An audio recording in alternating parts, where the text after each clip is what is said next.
¿Qué tal? Buenas noches. Bienvenidos al Museo Amparo, a esta conferencia en línea que hemos organizado en el marco de la exposición temporal Santiago Arau Territorios.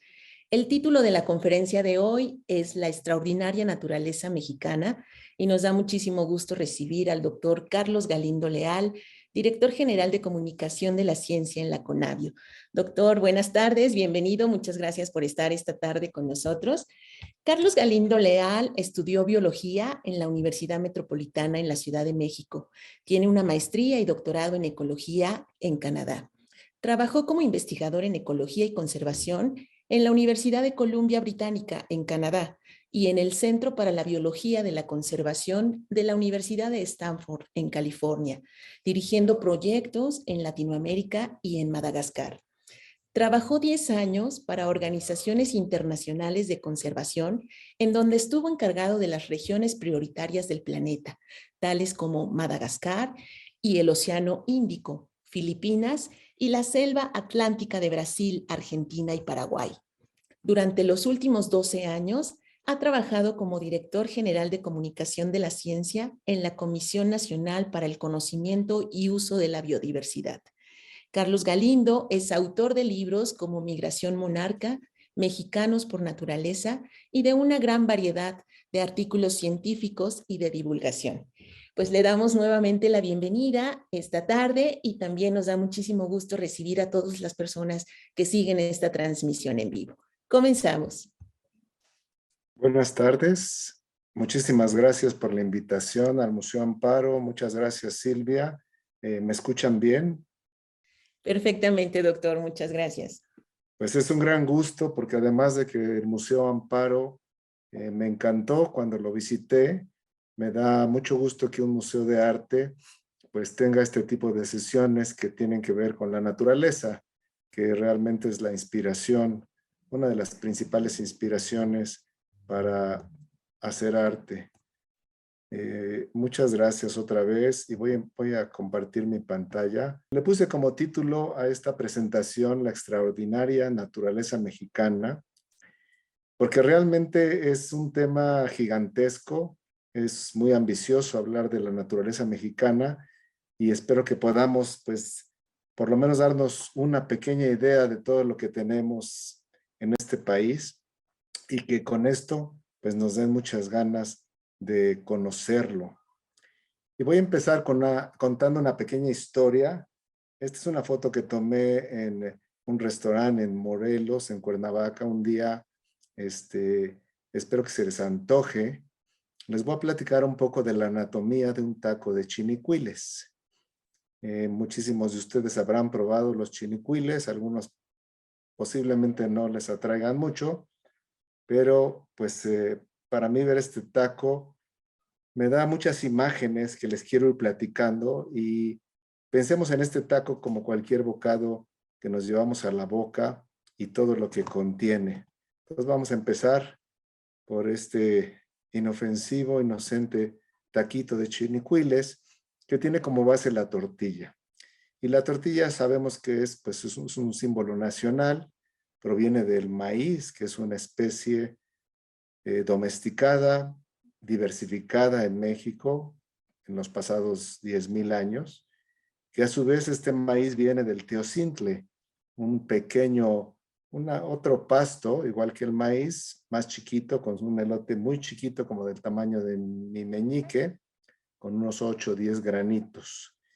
Entonces, cada vez que nos comemos un taco, pues estamos regresándonos a todo este proceso de domesticación de la especie y además en el proceso de hacer las tortillas, pues entra la nixtamalización, que es un proceso muy interesante, un desarrollo cultural mexicano muy antiguo que hace que el maíz pues tenga propiedades todavía mucho más nutritivas de las que ya tiene. En México hay 59 razas nativas, razas nativas de maíz, aquí les llaman maíz criollo, pero realmente es un maíz nativo. Después vemos ahí un pedacito de aguacate o de guacamole y también México es el centro de origen y domesticación del aguacate. Tiene muchas variedades aquí, desafortunadamente pues solamente la mayoría comemos aguacate Hass, pero de ahí pues sale este guacamole que es delicioso para acompañar el taco. También tenemos queso fresco y eso es interesante porque el queso fresco puede venir de vaca o de cabra, pero estos animales no existían aquí en esta parte del planeta y llegaron del Medio Oriente y no llegaron solitos.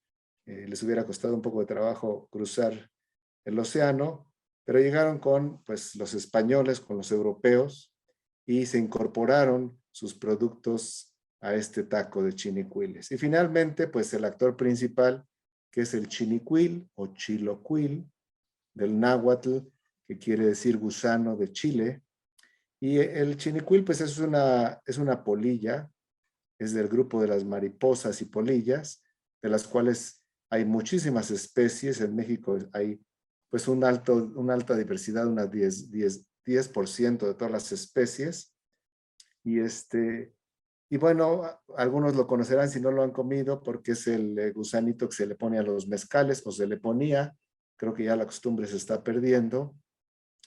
Y este gusanito de esta polilla o mariposa crece en el maguey que se conocía aquí con el nombre de metl, en náhuatl. Maguey es un nombre caribeño, es de la lengua taína, y pues reemplazó a nuestra palabra náhuatl, la trajeron los españoles al pasar por el Caribe. Y México también es el centro de origen y domesticación de los magueyes. De las 150 especies que se han descrito aproximadamente en el continente, el 75% de ellas están en México. Y de ahí provienen los mezcales, el pulque, el tequila, etcétera, etcétera. Entonces pueden ver cómo que, pues la historia que hay en un taco, la historia, la cultura, la naturaleza. Pero también hay consecuencias de comerse este taquito. Vamos a hablar un poco de las consecuencias. Y aquí tenemos algunas. La más evidente del lado izquierdo, pues es la transformación y deterioro de los ecosistemas que hemos causado con el cultivo de aguacates. Yo diría que gran parte del cultivo de aguacates en el país es ilegal porque ha hecho cambios de uso del suelo en ecosistemas en donde no se debería de haber hecho, y sin embargo, pues seguimos produce y extendiendo la superficie de aguacates en el país.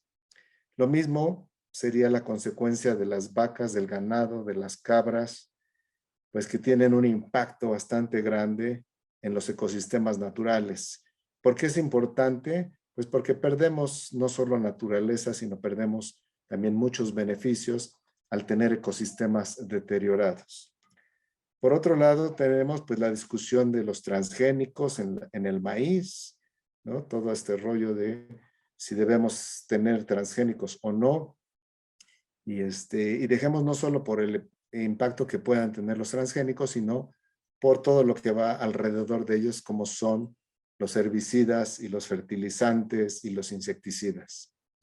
Y finalmente, pues también la discusión de si el tequila y el mezcal se deben de producir industrialmente o se deben de producir artesanalmente, y con el éxito que ambas bebidas tienen, pues cuál es el impacto que vamos a tener en producir magueyes mezcaleros y, por lo tanto, chinicuiles. Entonces, ven como en un bocado, pues pueden conocer bastante de la situación ambiental, y este es pues un inocente taco de chinicuiles, pero en cualquier platillo que pudiéramos empezar a ver la anatomía, encontraríamos muchas de estas relaciones.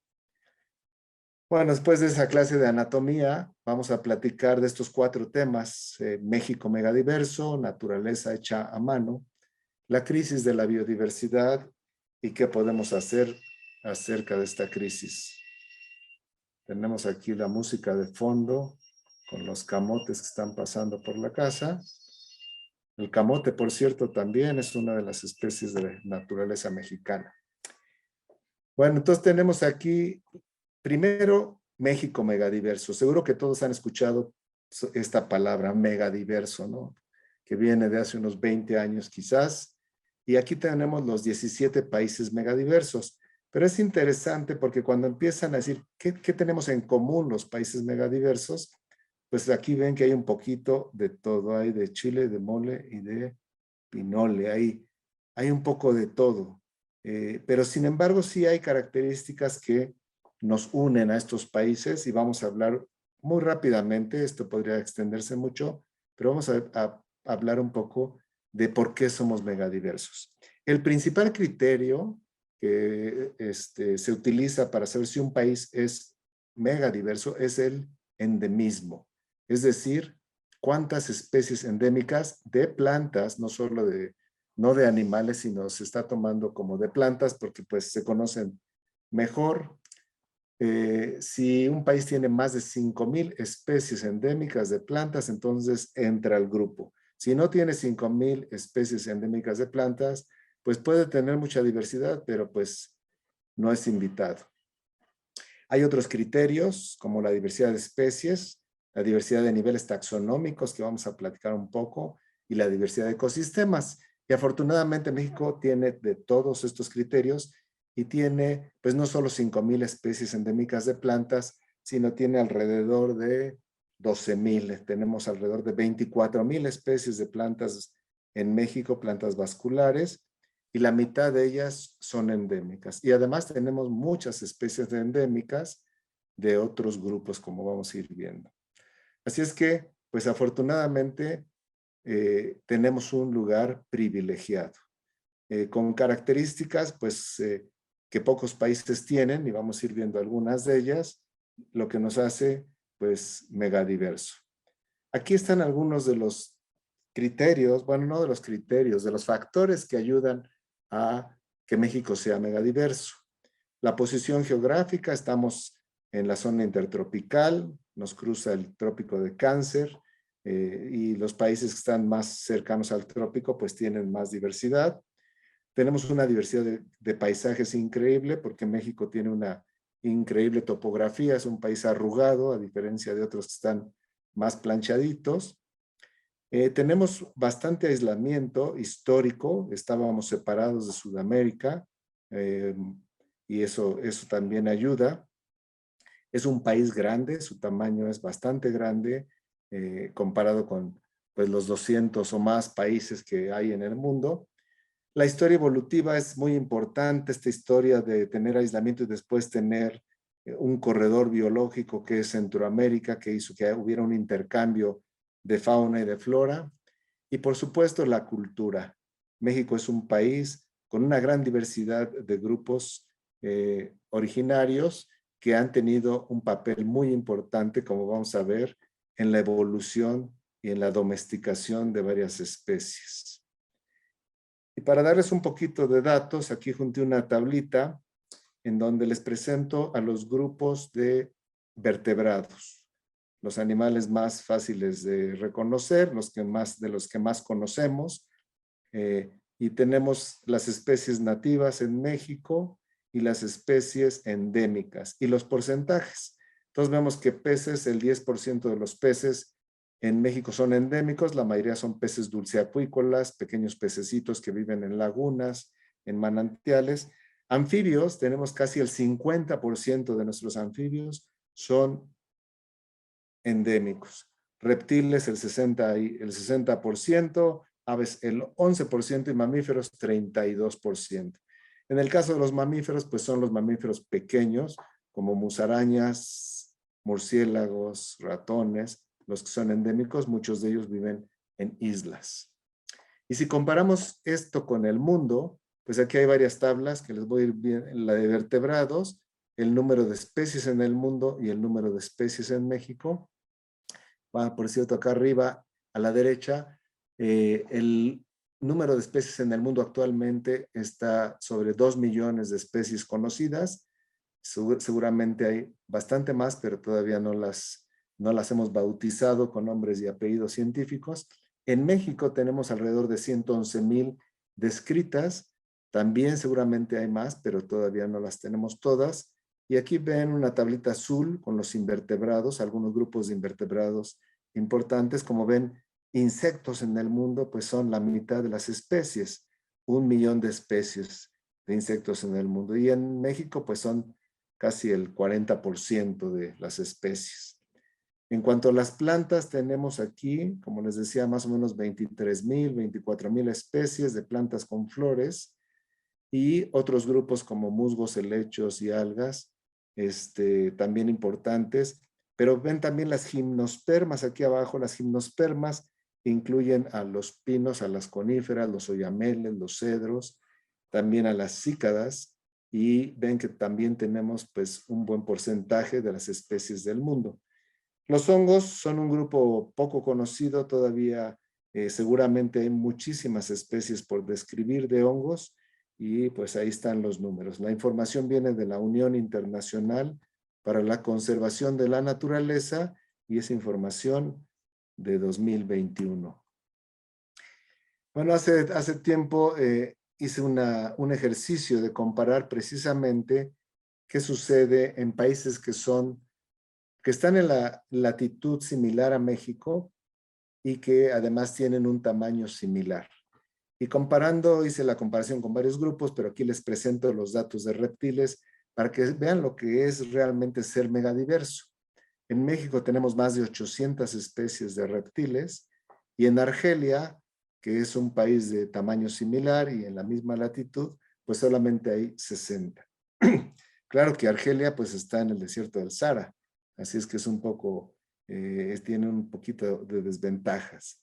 Pero si comparamos con Arabia Saudita, con India, India también es un país megadiverso, pues India tiene la mitad de los reptiles. México es el país con el segundo lugar en el número de especies de reptiles en el mundo. El primero es Australia. Vamos a hablar un poco de los ecosistemas de México. Aquí ven un mapa de ecosistemas de diferentes colores. Es muy abundante el rojo ladrillo, que son los matorrales y desiertos de México. Y luego tenemos una serie de bosques y selvas pues bastante diferentes, que vamos a ir haciendo un recorrido más o menos rápido para que se den cuenta de la gran diversidad de ecosistemas que existen en el país y por lo tanto de especies. Ahí está el mapa de distribución de los matorrales. La mayoría de los matorrales pues son matorrales áridos, ¿no?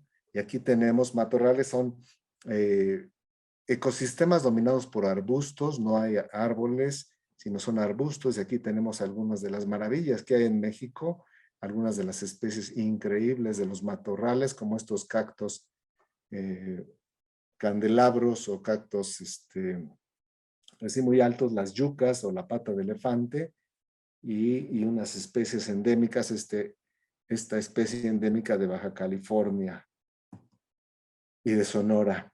En los matorrales tenemos una gran diversidad de especies, a pesar de que se ven medio pobrecillos ahí de diversidad, pero ya cuando estamos visitándolos podemos encontrar muchas especies. Aquí tengo algunas de plantas. La mayoría de las plantas son suculentas.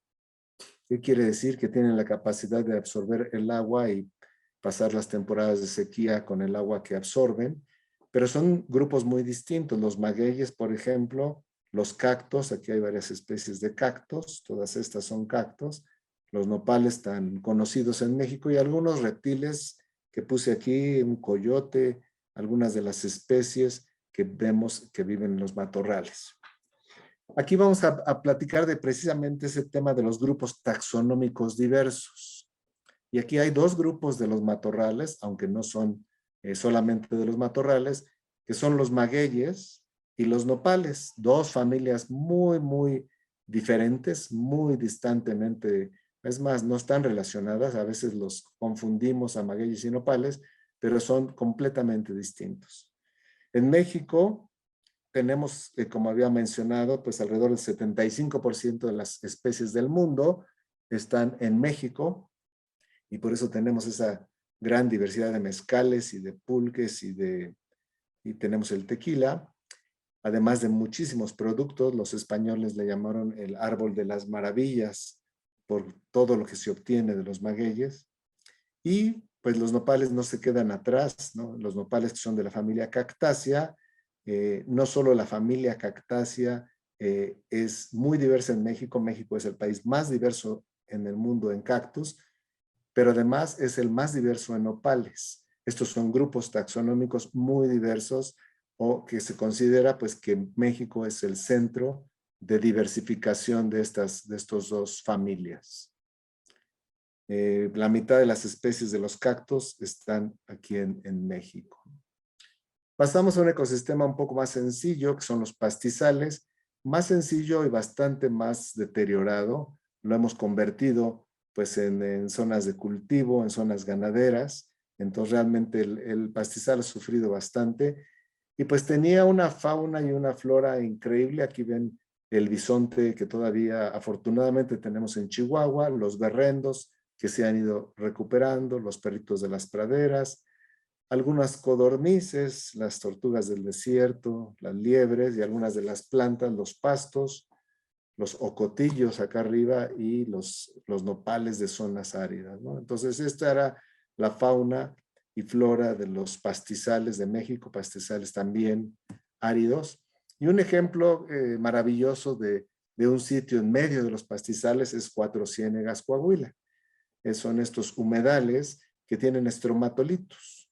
Estos estromatolitos pues son como rocas formadas por cianobacterias que tienen pues muchísimo, una antigüedad increíble, y que en México no solo Cuatro Ciénegas los tiene, sino también los encontramos en la laguna de Alchichica y en Bacalar, en Quintana Roo. Aquí en Cuatro Ciénegas pues es un paraíso de especies endémicas, más de 100 especies endémicas, y también de peces. Tan solo de peces hay 8 especies endémicas. Entonces, como este paraíso Cuatro Ciénegas, tenemos muchos en México que tenemos que restaurar porque están bastante deteriorados. Nos vamos a los ecosistemas dominados por árboles, y aquí tenemos la selva seca, en donde los árboles no son muy altos, pero es una selva muy diversa, muy influenciada por los cambios drásticos de la temporada de secas y de lluvia. Ahí pueden ver este paisaje en Jalisco, en la costa de Jalisco, en donde está pues la temporada de lluvias abajo, en la temporada de secas arriba, y ven el cambio impresionante realmente que tiene una selva seca, ¿no? Entra mucha luz, a diferencia de la selva húmeda, y entonces tenemos otro tipo de fauna y de flora. Y algunas especies que seleccioné, pues están aquí, algunas de las aves interesantes, los trogones, las guacamayas verdes, están las chachalacas aquí abajo, el palo mulato, que es muy típico, es uno de los copales, del grupo de los copales, algunas lagartijas, y acá el monstruo, bueno, no, el lagarto de Shakira, ¿no? Tenemos varias especies de este grupo, que son los únicos reptiles venenosos. Tenemos el monstruo de Gila, lagarto de Shakira, y hay nuevas especies que se están separando de lo que se pensaba era una sola especie. Viven en toda la parte de la planicie costera del Pacífico y entran también por la cuenca del Balsas. Bueno, en las selvas secas son de gran importancia los copales y cuajiotes, este grupo de una familia que se llama Burseraceae, pero pues mejor llamarles copales y cuajiotes.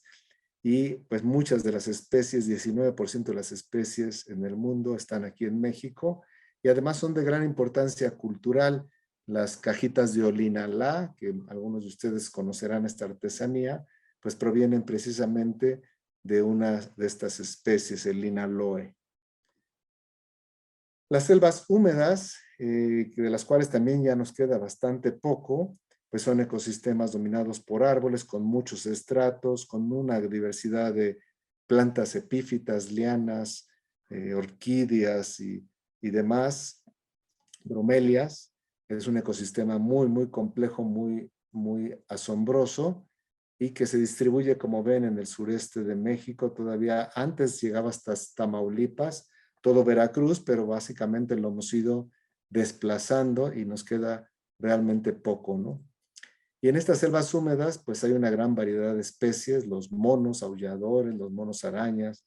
Aquí abajo tienen al temazate, este venadito, un par de especies en México de venados temazates, el tapir, ¿no? Que es uno de los grandes mamíferos de las zonas tropicales, y algunas de las aves como el ocofaisán, el el halcón reidor, muchas orquídeas y algunos reptiles y anfibios. La vainilla, que ven aquí también, es parte de estas selvas tropicales, selvas húmedas tropicales.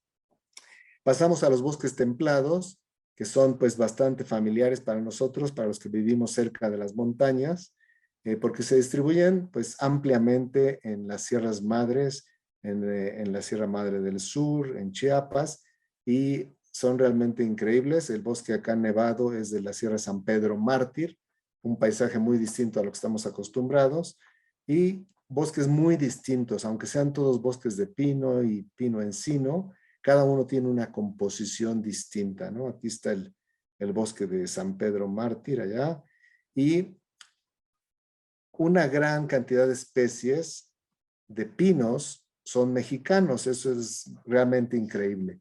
México es el centro de diversidad de pinos, ¿eh? 40% de las especies en el mundo están aquí, a pesar de que uno pensaría pues, que son especies de latitudes más altas. Algunas de las especies de los bosques templados, pues los pinos, los encinos, la mariposa monarca, como vimos las fotos de la obra del artista Arau, y algunas de las especies de cícadas. Este arbolito rojo, muy bonito, es el madroño, las amanitas, estos hongos matamoscas, el búho cornudo, el lobo mexicano, pecarí de collar y un teporingo por ahí, ¿no? Conejo de los volcanes. Igual que los pinos, los encinos son súper diversos en México. Tenemos 140 especies más menos, y el 23% del mundo de las especies de encinos están aquí en México. Es realmente increíble ir a un bosque templado y poner atención a las diferencias de las hojas de estos árboles para ver la diversidad. Tenemos los bosques nublados. Estos son poco conocidos, pero son hermosísimos.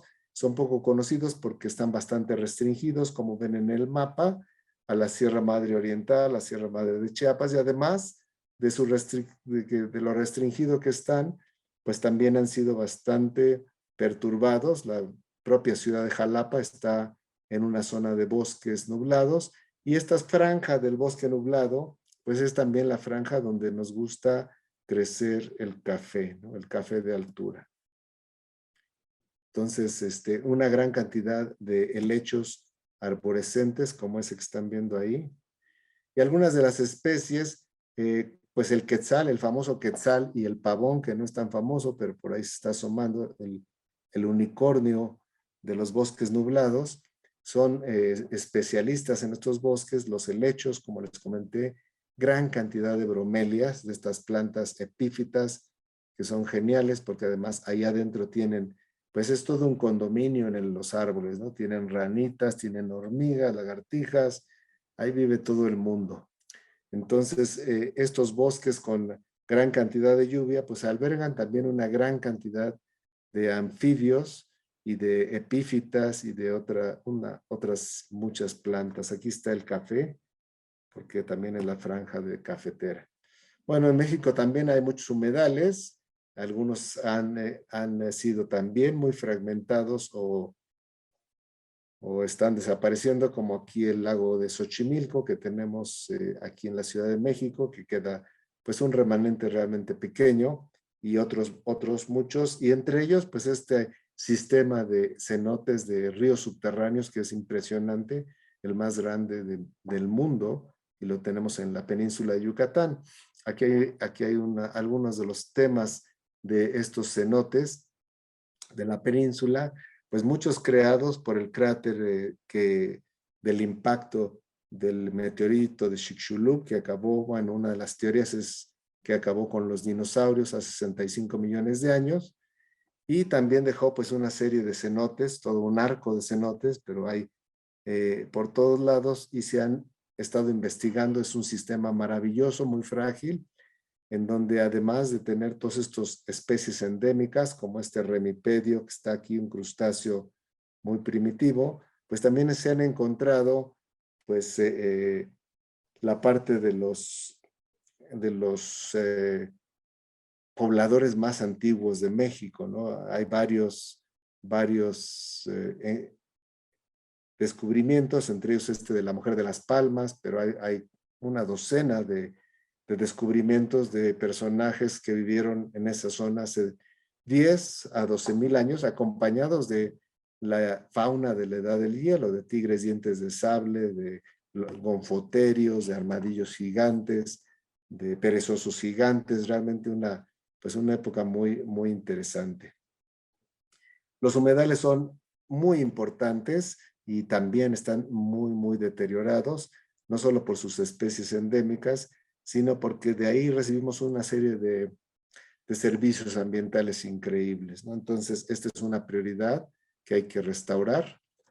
Nuestros manglares también, somos uno de los países con todavía, a pesar de nuestros esfuerzos por acabárnoslos, todavía tenemos una gran cantidad de manglares que hay que proteger, que hay que conservar, porque recibimos pues muchísimos servicios. Aquí se crían muchos de los peces de los cuales nos alimentamos, precisamente nacen y crecen en estos lugares antes de irse a zonas más abiertas. México además tiene pues el Océano Pacífico y el Océano Atlántico, o sea, tenemos otra riqueza, la riqueza oceánica, la riqueza de las costas, de los ecosistemas, pues de arrecifes de coral, de pastos marinos y hasta las ventilas hidrotermales. No sé si escucharon, recientemente se descubrió otro lugar con ventilas hidrotermales, que son ecosistemas de mares profundos.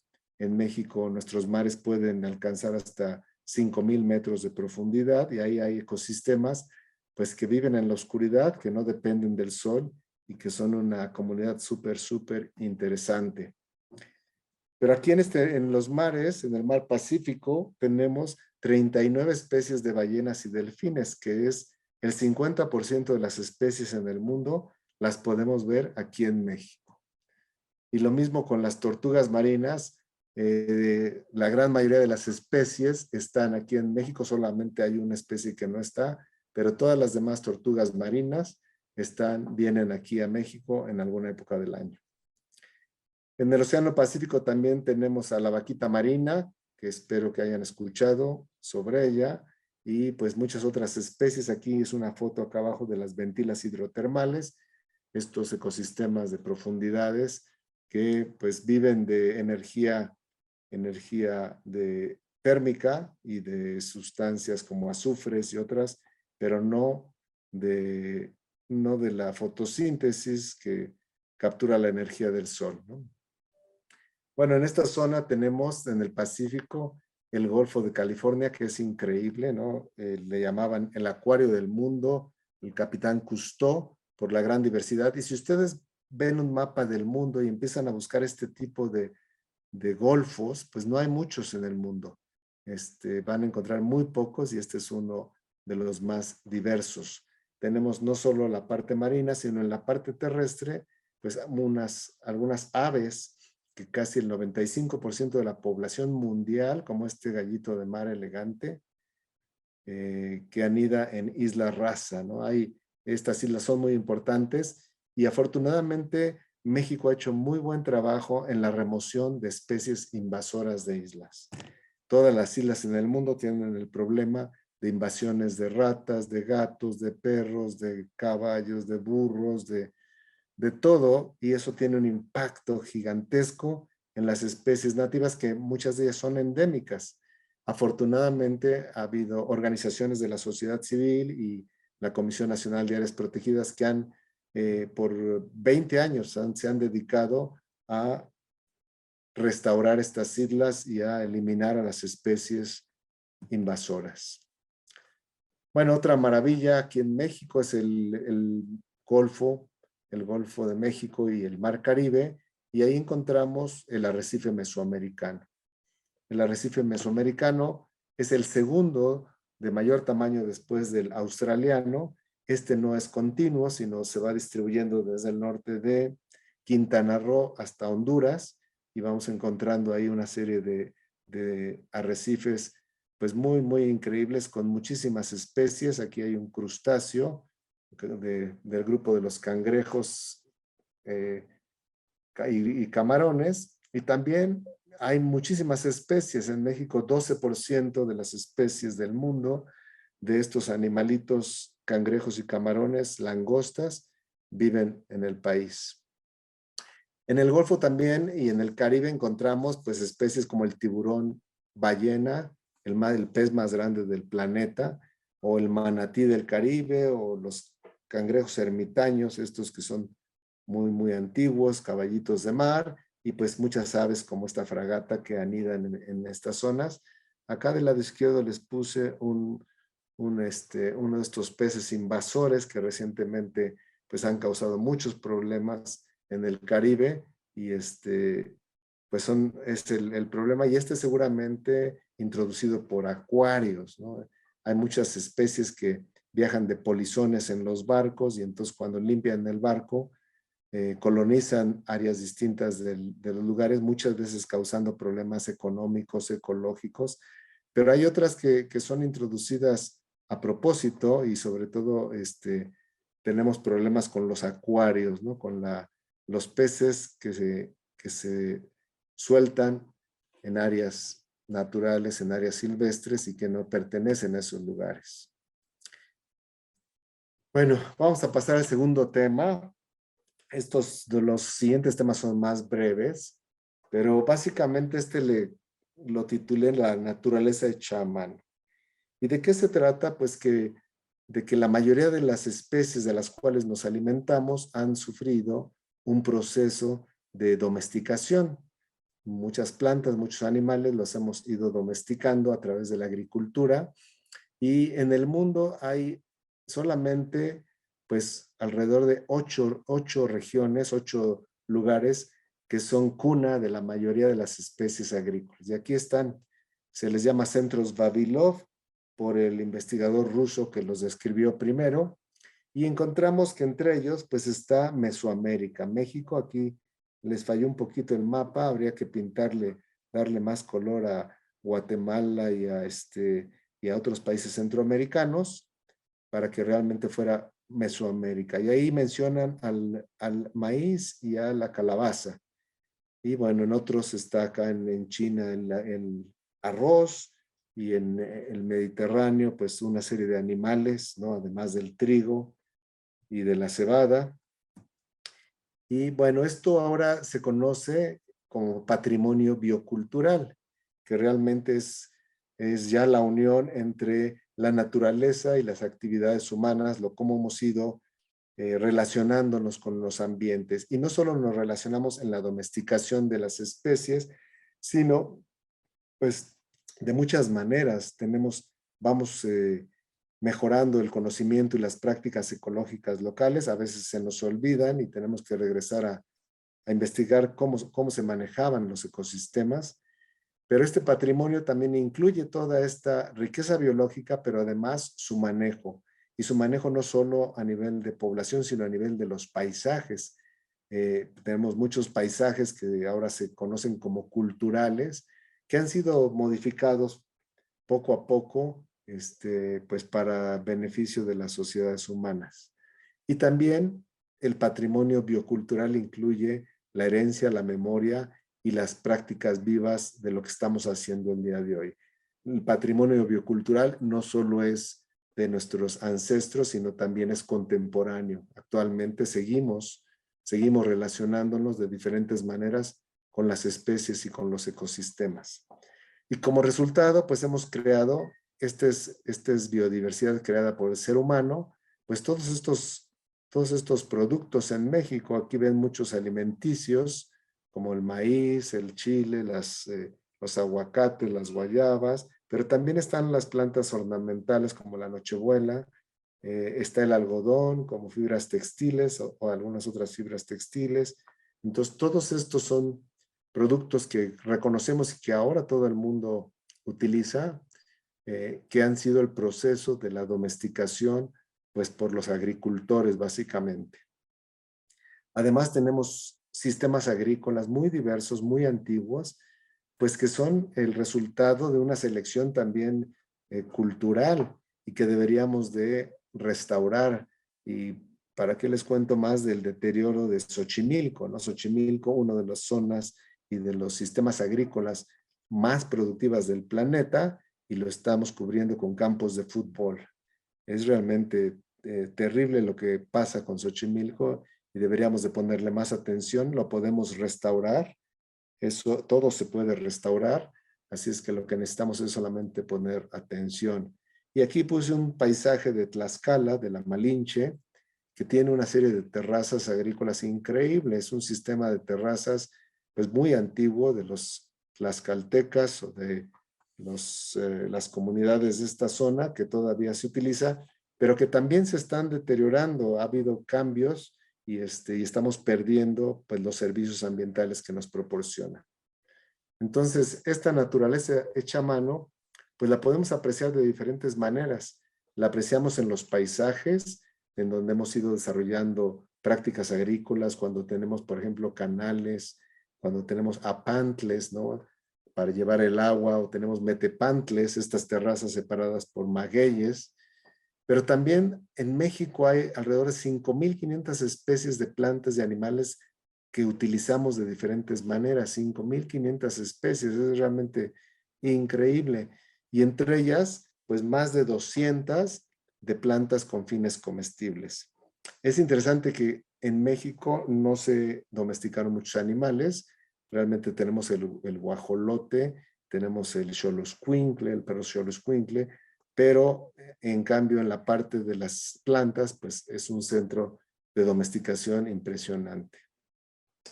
Estas se las paso muy rápido, pero es una lámina que saqué de la página de la Conavio, en donde está la domesticación de la calabaza, del maíz, del chile, y donde se han encontrado los registros arqueobotánicos en todos estos lugares, que pues es una historia impresionante, ¿no? Historia de más de 10.000 años, de hecho.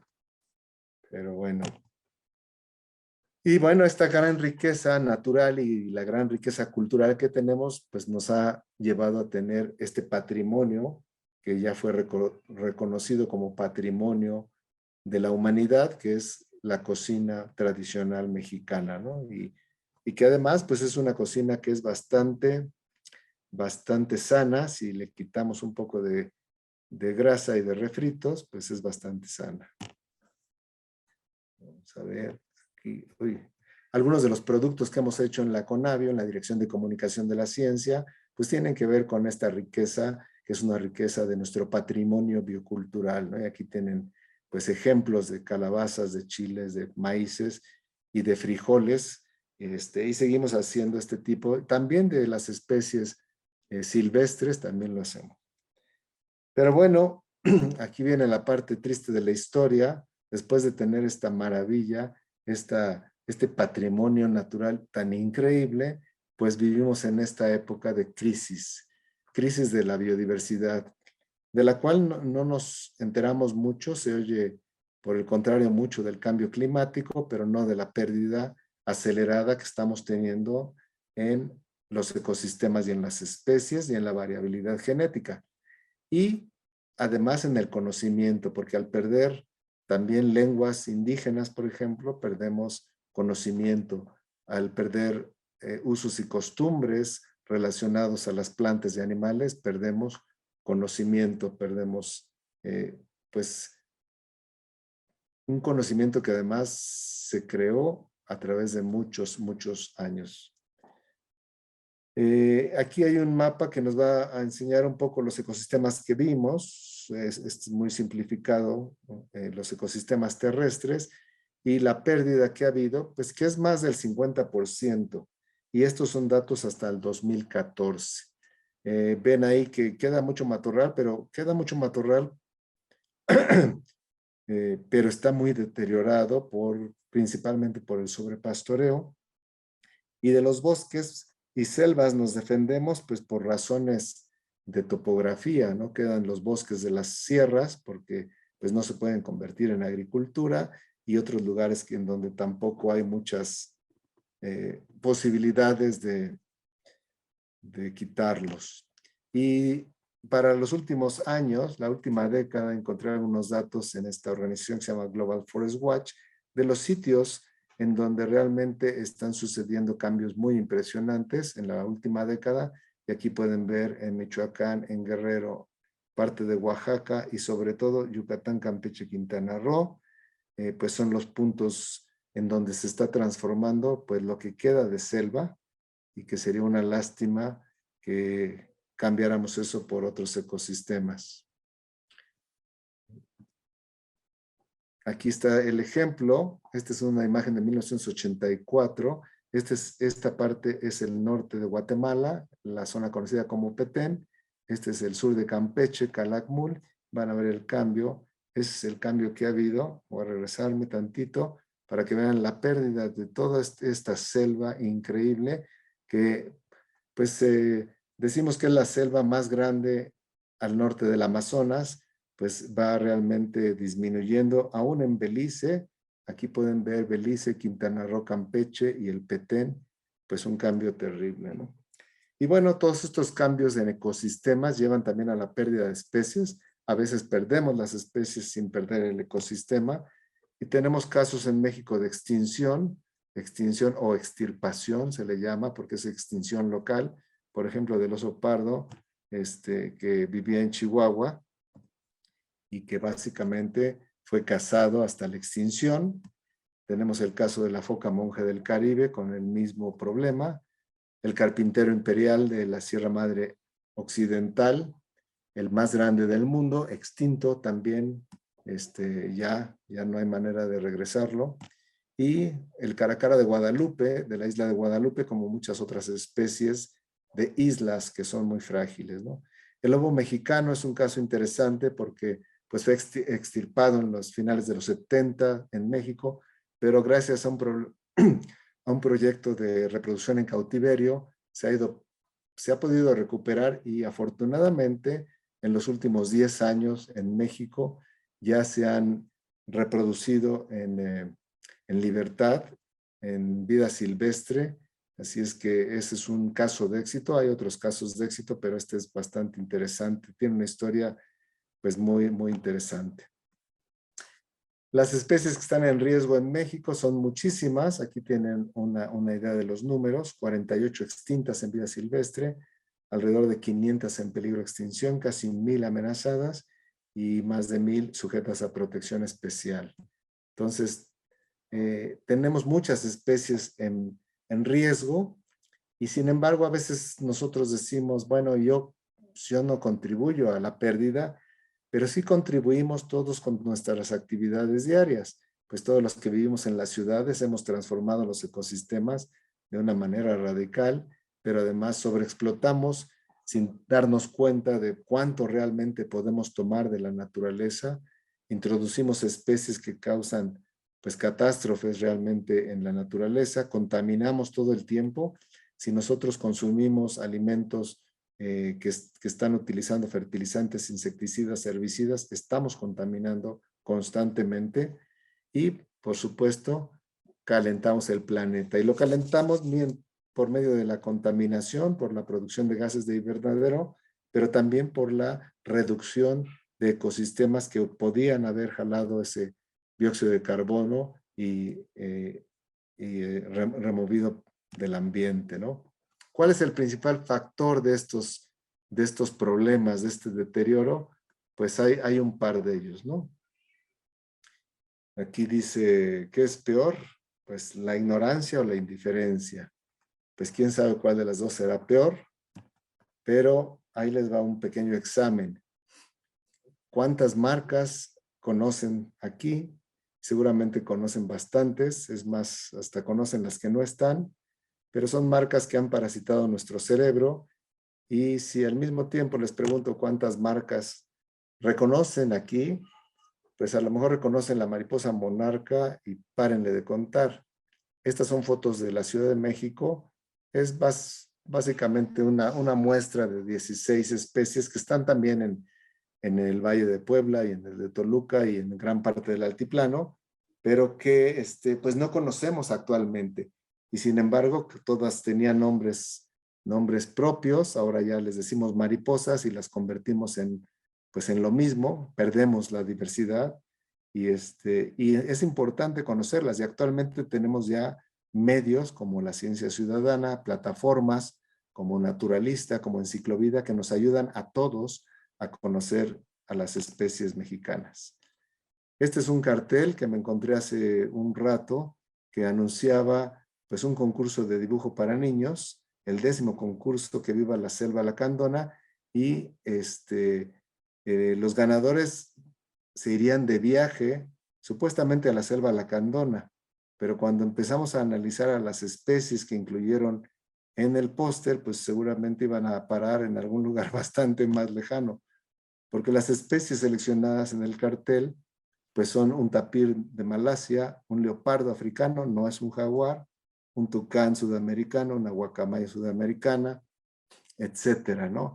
Esto es muy triste porque realmente poca gente se da cuenta de este tipo de errores. Es realmente increíble. Este cartel lo encontré, de hecho, en una oficina del medio ambiente y, y pues la gente no se da cuenta de eso, ¿no? Y bueno, ¿qué importa que sea un tapir malayo? Pues se parece un poco al de aquí, o que el leopardo africano también se parece. Bueno, yo les propongo entonces que hagamos la difusión de México utilizando estas fotografías. Aquí hay una playa muy bella, pues es de Seychelles, es del Océano Índico, pero pues está bonita. Estos podrían ser unos taquitos, ¿no? Se ven así como taquitos. Aquí está el Monumento de la Independencia, Chapultepec. Acá está la Catedral de la Basílica de Guadalupe y Teotihuacán. Y además aquí una mexicana, pues muy amigable. Entonces podemos anunciar así México y no sería lo mismo, pues es básicamente lo mismo que estamos haciendo con nuestra fauna y con nuestra flora. Realmente no le ponemos atención, no la conocemos y la estamos convirtiendo exactamente en lo que están viendo enfrente. Pues para finalizar, ¿qué podemos hacer ante esta situación? Hay muchas cosas, aquí hay algunas de ellas. Todas estas son actividades cotidianas que hacemos los seres humanos, nuestra alimentación muy importante, el aumento en el consumo de carne, pues por supuesto que ha tenido un impacto en las selvas, en la producción de ganado y en la transformación de selvas en pastizales, en potreros, la sobrepesca, la basura, la sobreutilización y desperdicio de agua. Todos estos son temas que conocemos perfectamente y que podemos nosotros ir modificando. Y principalmente, pues hay que informarnos. La información nos va a llevar a participar, a consumir responsablemente, a producir responsablemente y a denunciar. Y afortunadamente, el tema de la información ha evolucionado pues en la última década de una manera increíble. Tan solo los invito a visitar la página de Biodiversidad Mexicana, donde van a encontrar pues muchísima información, yo creo que más de lo que uno necesita, pero ya tenemos mucha información sobre la naturaleza de México disponible para la sociedad. Estas son las páginas que les recomendaría: Biodiversidad Mexicana y Enciclovida, y con esto tendrán para divertirse por bastante tiempo y para irse convirtiendo ustedes mismos en conocedores de la extraordinaria naturaleza mexicana. Para terminar, pues solamente decirles que el emblema de México es también biodiverso, tiene un gran patrimonio natural y cultural, y de hecho es el que tiene mayor diversidad de elementos de la naturaleza en el mundo. Seguramente ustedes se han dado cuenta de eso. Aquí están las banderas del mundo y la de México es la que contiene, y pueden irse a ver sus banderas, el mayor número de elementos de la naturaleza. Aquí solamente para hablarles y finalizar de la anatomía del emblema nacional, les quiero presentar el Teocalli de la Guerra Sagrada, un monolito que está en el Museo Nacional de Antropología, increíble, que tiene pues además el primer esbozo del escudo nacional, en donde no hay serpiente. Este es el símbolo de la guerra, el Atl Tlachinoli, el Códice Mendoza, donde tampoco hay serpiente, y ya después el Códice Durán, donde sí hay una serpiente, y también a la vez hay un pájaro, ¿no? Entonces, esa es, digamos que la primera representación que tenemos del escudo nacional, pero aquí vamos a ver rápidamente los elementos: el águila real, por supuesto, una víbora de cascabel, que pues adquirió el cascabel en la evolución del emblema, el tetl, que es la piedra viva, el agua, tenemos los caracoles, los chalchihuites, que son piedras preciosas, un encino europeo y un laurel también europeo, que ahora ya lo incorporamos en la comida mexicana, y finalmente, pues el lazo tricolor, que podríamos pensar que es de algodón y que es del algodón que se domesticó en México. Así es que, pues este es nuestro símbolo y afortunadamente tiene todos estos, todas estas especies, todos estos símbolos de la naturaleza, de los cuales, por ejemplo, el nopal, pues nos habla de la diversidad de nopales, y la víbora de cascabel también nos habla de la diversidad de víboras de cascabel, porque México también es el centro de diversificación de estas víboras. Así es que, pues hemos hablado un poco de México megadiverso, de las especies endémicas, de la naturaleza hecha a mano o la agrobiodiversidad, de la crisis que estamos pasando y qué podemos hacer. Así es que muchas gracias y espero que todos pues podamos participar. Es una responsabilidad que tenemos los mexicanos por haber nacido en un país con una extraordinaria naturaleza mexicana. Muchas gracias. Vamos a invitar a las personas que están siguiendo la transmisión a compartirnos si tuviesen alguna pregunta. De inicio tengo aquí a través de un mensaje una pregunta que nos están compartiendo desde hace un momento sobre en este momento cuál es la zona que corre mayor riesgo en México. Pues hay muchas zonas. Yo creo que hay muchos lugares con alta contaminación, muchos lugares que están siendo deteriorados. Recientemente estuve en la península de Yucatán y el avance en la pérdida de selva es muy rápido, sobre todo en Campeche. Pero pues podríamos ver en muchos lugares hay muchos problemas de deterioro. Uno de los problemas grandes es que pues no tenemos un termómetro que nos permita ver precisamente muy rápidamente dónde está la situación. Estamos trabajando en ese tipo de monitoreo en donde podamos ver año con año dónde están los cambios y se pueda pues hasta predecir dónde van a estar. No es muy difícil predecir dónde están los cambios si vemos la historia, cómo ha ido pues transformando a nuestro país, ¿no? Gracias, doctor. Vamos a esperar si tenemos alguna pregunta de las personas que están siguiendo esta transmisión. Creo que ha sido maravilloso conocer estas reflexiones que nos ha compartido y al mismo tiempo vincularlas con las fotografías de Santiago Arau que podemos disfrutar en las salas de exposiciones del Museo Amparo, porque efectivamente a través del trabajo que él presenta, podemos hacer este recorrido por México, por todos estos sitios, desde las alturas, ¿no? Como se menciona, o sea, es un viaje por México desde las alturas. Y al respecto, si usted tuvo oportunidad de ver estas fotografías, doctor, me gustaría conocer su opinión sobre cuál es la que le llamó mucho más la atención al ver estas vistas aéreas.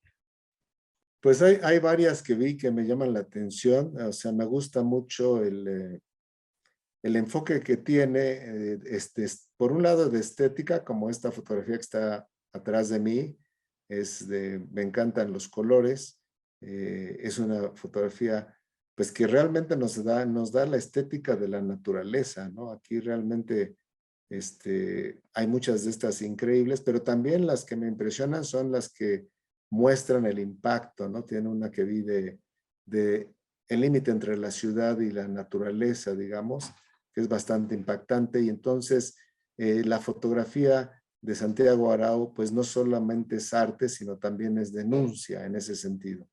Sí, qué interesante esto que nos comparte, doctor. Irene Lozano tiene una pregunta. ¿Cuál será la predicción de pérdida de biodiversidad con el Tren Maya? Híjoles, pues bueno, hay ahí Actualmente la selva maya, bueno, la selva maya, la península de Yucatán, en su gran extensión, incluyendo a Belice y incluyendo a Guatemala, al Petén de Guatemala, pues es una región única en el mundo, no solo por la selva, sino por el gran sistema, el gran acuífero maya, que se ha ido identificando como el sistema subterráneo más largo en el mundo, y también por el arrecife mesoamericano. A su vez es una zona muy frágil, como todo el mundo, bueno, espero que todo el mundo sepa, porque no hay gran cantidad de agua. Bueno, el agua que hay está debajo de la tierra y es fácilmente contaminable, ¿no? Entonces, la diversidad, hay muchas especies endémicas, sobre todo las especies endémicas de los cenotes, eh, muchas, muchas poblaciones de fauna silvestre que son las más grandes del país. Tenemos la población más grande de jaguar, las poblaciones más grandes de monos aulladores, de pavos ocelados, las poblaciones más grandes de tapir. Entonces realmente es como que un reducto, lo que hemos ido dejando de poblaciones silvestres, y está avanzando muy rápido la deforestación por Campeche. Pueden ver este sitio que les compartí, que se llama Global Forest Watch. Pueden ver los cambios. Entonces, tenemos una selva que no es una selva, esto es interesante, no es una selva pristina o prístina, no es totalmente, no está, digamos que sin tocar, porque hubo una transformación fuerte en la época de los mayas. Pero lo que sí tenemos ahora es una selva funcional. Aunque las especies han cambiado, por ejemplo, antes había comunidades de caobas gigantescas. En la época de los años 50, que fue la explotación de la caoba, pues también fue una destrucción muy fuerte de muchas de las áreas de la península. Pero lo increíble es que tenemos un ecosistema funcional, y eso lo sabemos porque tenemos a estos depredadores topes como son el jaguar, el puma y algunas de las aves rapaces. Entonces, pues realmente perderíamos, digamos, si, si el desarrollo no se hace teniendo en cuenta esta riqueza, puede haber una pérdida muy grande y podríamos estar viendo pues otra vez el deterioro y desaparición de estas selvas que ya han desaparecido antes y se han recuperado, ¿no? Y por otra parte, pues tenemos una riqueza que sería muy atractiva para el turismo, para un turismo diferente, no un turismo masivo, pero pues cuando solamente pensemos en Costa Rica, que es pues casi del tamaño de Campeche, por ahí se van en tamaño, y que ha tenido pues un éxito increíble en su turismo de naturaleza, y el cual pues es un modelo para el mundo y podría ser un modelo a seguir aquí en México, ya que tenemos pues mucho más riqueza, ¿no? Entonces creo que es muy importante que las cosas se hagan con cuidado. Desafortunadamente nunca se hacen con cuidado, así es que pues podríamos perder bastante. Tenemos otra pregunta de Cris DeSentis. ¿Considera la protección de la biodiversidad una actividad de alto riesgo? Pensando en que vivimos en un país donde se ejerce violencia contra muchos ambientalistas, ¿cómo lidiar con esta realidad? Bueno, aquí hay algunos mitos, o sea, depende en dónde, ¿no? En dónde esté uno y la historia de las comunidades. A mí me ha tocado trabajar, pues mucho tiempo trabajé en el campo y trabajé en Oaxaca, en un estado que tiene una organización social increíble y en donde pues hay una seguridad también eh, bastante, bastante alta, y en donde las mismas comunidades protegen su biodiversidad porque saben lo que tienen. Y esa es, digamos, creo que es la tarea que tenemos que hacer. Tenemos que pues dar a conocer el valor que tiene esta naturaleza, y de esa manera pues los propios dueños la van a conservar. Eh, por otro lado, también cuando hay violencia con los que llamamos los protectores de la naturaleza, pues ahí siempre hay que investigar un poco más a fondo porque hay muchos conflictos de muchos tipos y algunos se etiquetan como problemas de protectores de la naturaleza cuando no lo son.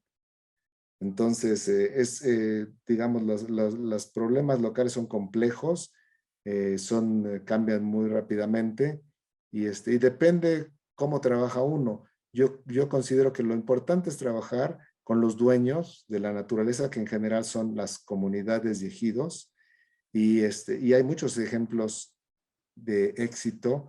Yo trabajé un tiempo con Ixtlán de Juárez en Oaxaca, con Comaltepec, con varias comunidades indígenas de zapotecos y chinantecos, en donde realmente la comunidad pues son los guardianes de su propia naturaleza. Muchísimas gracias, doctor. Son las preguntas que tenemos.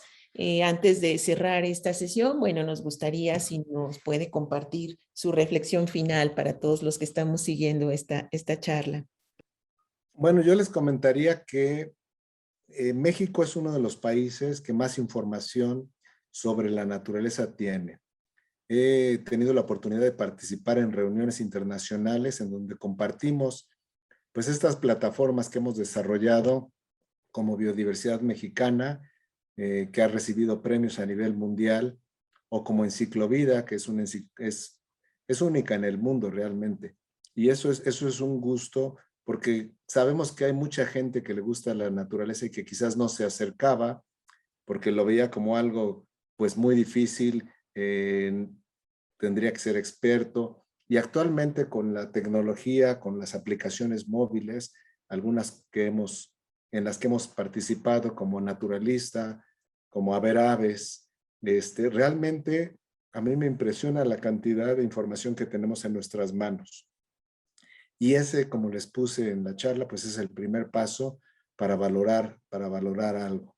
Entonces todos podemos conocer, todos podemos participar, y el primer paso es pues el conocer, ¿no? Entonces, pues los invito a todos los que están viendo esto a que conozcan, a que utilicen estas herramientas que son herramientas para la sociedad, y que cada vez pues tengamos más conciencia y más valoración de lo que tenemos y ayudemos no solo a su conservación. Actualmente pues hay una gran necesidad de restaurar muchos de los ecosistemas que hemos deteriorado. Muchísimas gracias.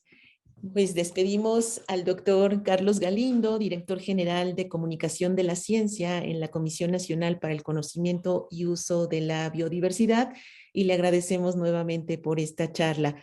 De igual forma, queremos invitarlos a que no dejen de visitar la exposición Santiago Arau Territorios, que se presenta actualmente en el Museo Amparo. Les recordamos que el horario de visita es de miércoles a lunes, de 10 de la mañana a 6 de la tarde, y que el museo continúa ofreciendo entrada gratuita todos los días a todos los visitantes. Muchísimas gracias nuevamente a todos y muy buenas noches. Los esperamos. Muchas gracias.